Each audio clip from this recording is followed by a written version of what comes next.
श्याम गौर सुंदर दो भाई, विश्वामित्र महानिधि पाई।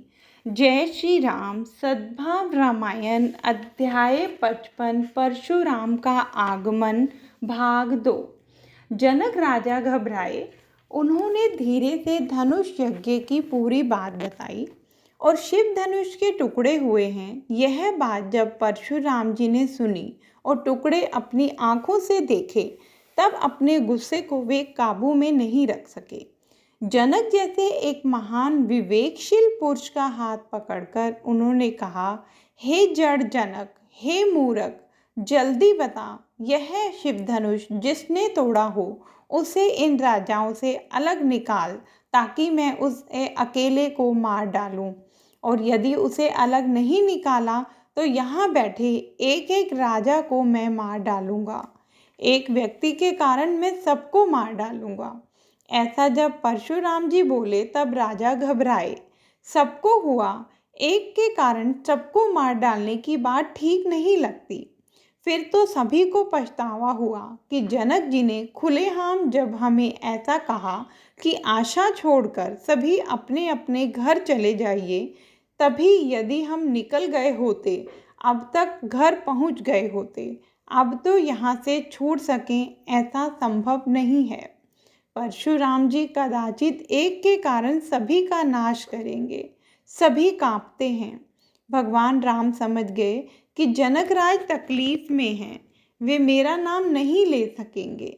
दूसरी ओर महात्मा की उग्रता बढ़ती जाती थी। राम जी विश्वामित्र जी की स्वीकृत लेकर परशुराम जी के सामने आकर खड़े हो गए। इससे पहले हम चर्चा कर चुके हैं कि राम जी में इतनी सहजता है कि उन्हें देखकर किसी को यूँ नहीं लगता कि इस व्यक्ति ने धनुष तोड़ा होगा। धनुष तोड़ने के बाद अथवा कोई महत्व का कार्य करने के बाद मानव में जो अहम पैदा होता है वह उनमें नहीं है। नतमस्तक परशुराम जी के सामने खड़े होकर राम जी ने प्रत्युत्तर दिया, नाथ शंभु धनु भंज निहारा, हो ही को एक दास तुम्हारा।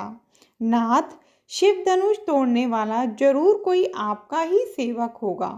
इतना बड़ा कार्य किया तो भी राम जी अपना परिचय दास के रूप में देते हैं और परशुराम को स्वामी मानते हैं।